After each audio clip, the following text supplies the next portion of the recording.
Mesir. Apa yang kamu ketahui tentang Mesir? Mumi? Firaun?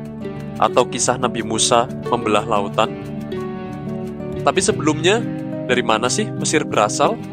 Kok mereka punya bangunan segitiga aneh? Untuk mengetahuinya, kita harus kembali ke ribuan tahun yang lalu.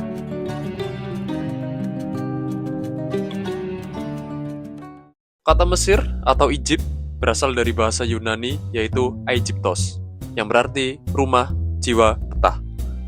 Tetapi orang Mesir sendiri menyebutnya sebagai Kemet, tanah hitam. Awalnya mereka hanyalah para pengembala yang bermigrasi dari Sahara menuju tepian Sungai Nil. Mereka kemudian disebut sebagai masyarakat Badari, salah satu masyarakat paling awal di Mesir kuno. Masyarakat Badari berkembang menjadi Amratian, Gerzean, dan Nakada. Disinilah peradaban Mesir benar-benar dimulai. Masyarakat Nakada mendirikan kota-kota seperti Nehen dan Abydos. Mereka bahkan memiliki tulisan sendiri bernama hieroglif dan saling membangun jaringan perdagangan. Dan disinilah fondasi dari Mesir kuno mulai terbentuk.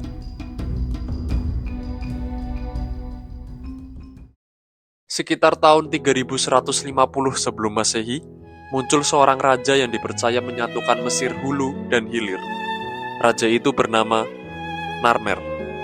Melalui serangkaian penaklukan dan konsolidasi politik, ia mempersatukan kedua wilayah di sepanjang Sungai Nil menjadi satu kerajaan. Setelah itu, Narmer mendirikan pusat pemerintahannya di kota Memphis, menandai lahirnya dinasti pertama Mesir dan awal dari sejarah Mesir sebagai sebuah negara yang bersatu.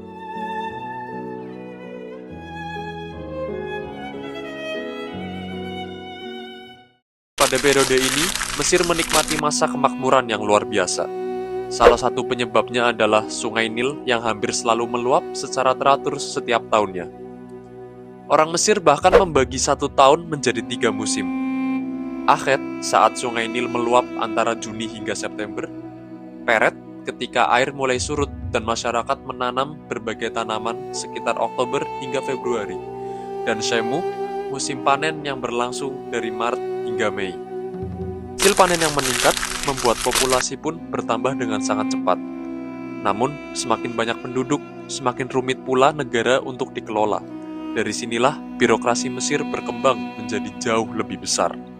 Di puncaknya berdiri seorang penguasa bergelar Firaun yang dipercaya memiliki hak ilahi untuk memerintah.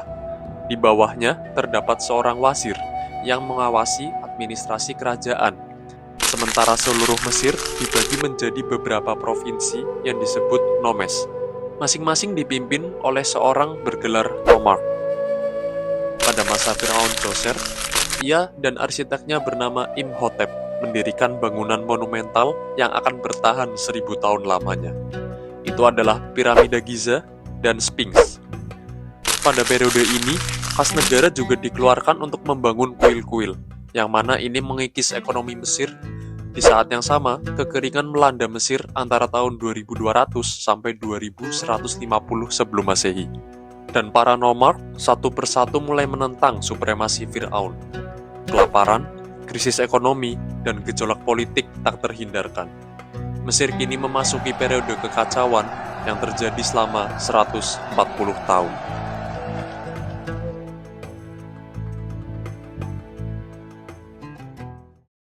Kini Mesir sedang mengalami kekacauan.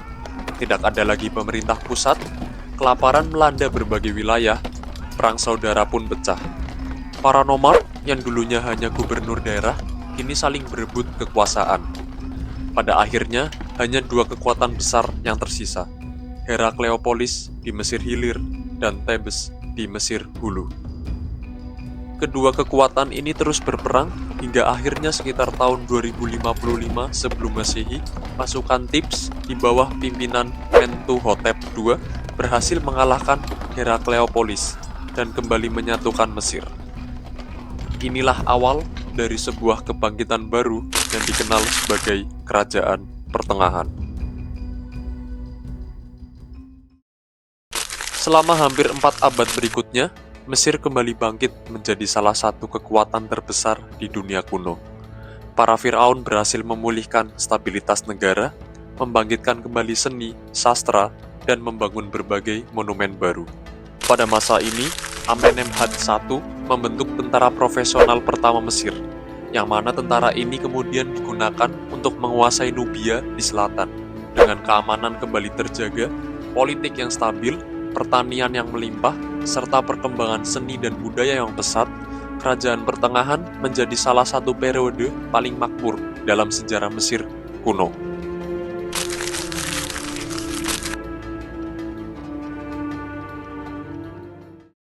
Kejayaan ini tak bertahan lama karena sekitar tahun 1785 sebelum Masehi, bangsa Semit dari Asia Barat yang dikenal sebagai Hyksos mulai menetap di delta Sungai Nil dan mendirikan Avaris sebagai ibu kota mereka. Pemerintah Mesir terpaksa mundur ke Thebes di selatan. Kini Mesir dikepung oleh Hyksos di utara dan Nubia di selatan.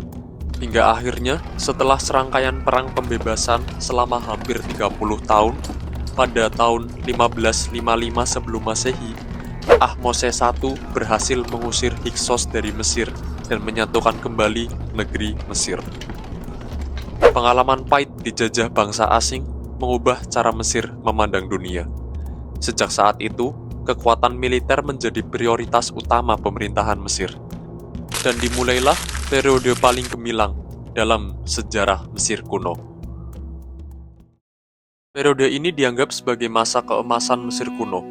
Berangkat dari traumanya atas penjajahan Hyksos, para Firaun tidak lagi hanya mempertahankan wilayahnya, mereka mulai membangun sebuah imperium.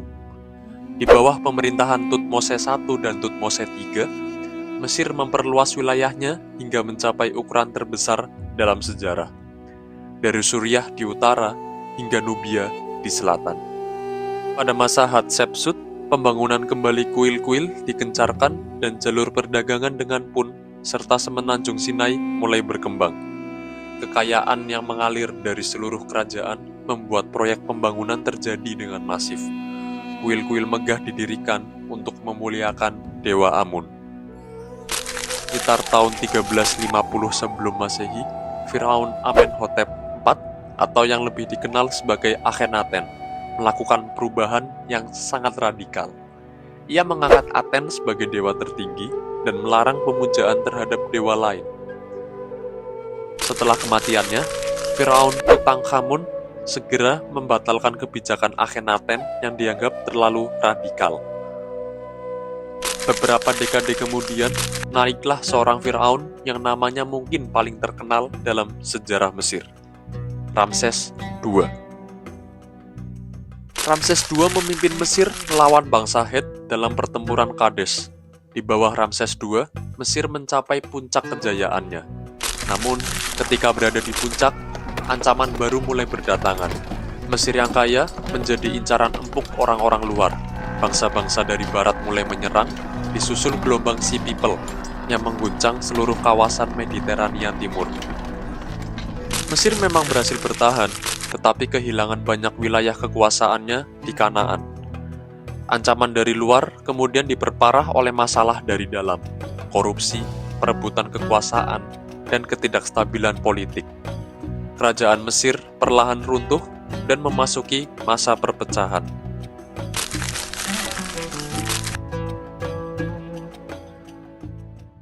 Kematian Ramses XI pada tahun 1078 sebelum Masehi memecah Mesir menjadi dua. Di utara, kekuasaan dipegang oleh Firaun bernama Smendes dari kota Tanis. Sementara di selatan, wilayah Thebes dikuasai oleh Imam Besar Amun. Perpecahan ini membuat Mesir semakin lemah dan membuka jalan bagi kekuatan asing untuk ikut campur. Sekitar tahun 727 sebelum Masehi, Mesir Selatan dikuasai oleh Raja Pie dari kerajaan Kush Nubia. Dan di utara, kekuatan besar dari Timur Tengah, Kekaisaran Assyria, menyerang Mesir dan menduduki Mesir bagian utara. Untuk pertama kalinya dalam berabad-abad, Mesir tidak lagi menjadi penguasa kawasan, melainkan menjadi medan perebutan kekuatan asing.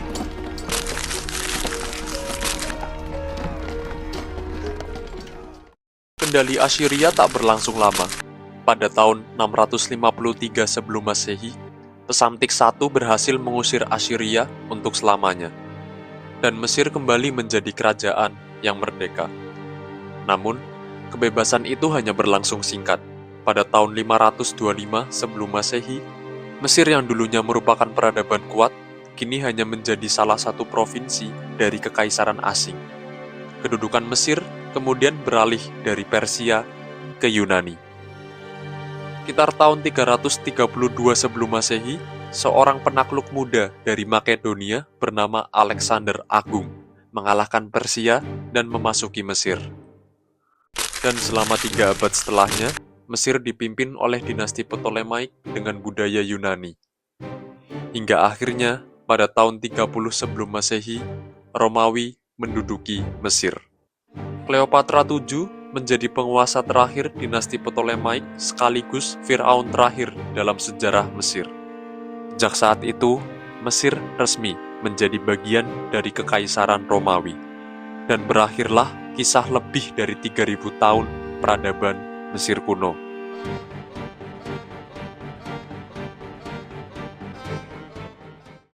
Tak ada kerajaan yang abadi.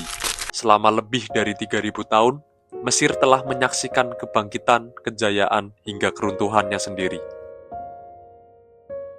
Firaun silih berganti, dinasti demi dinasti datang dan pergi, namun sungai Nil tetap mengalir seperti ribuan tahun sebelumnya.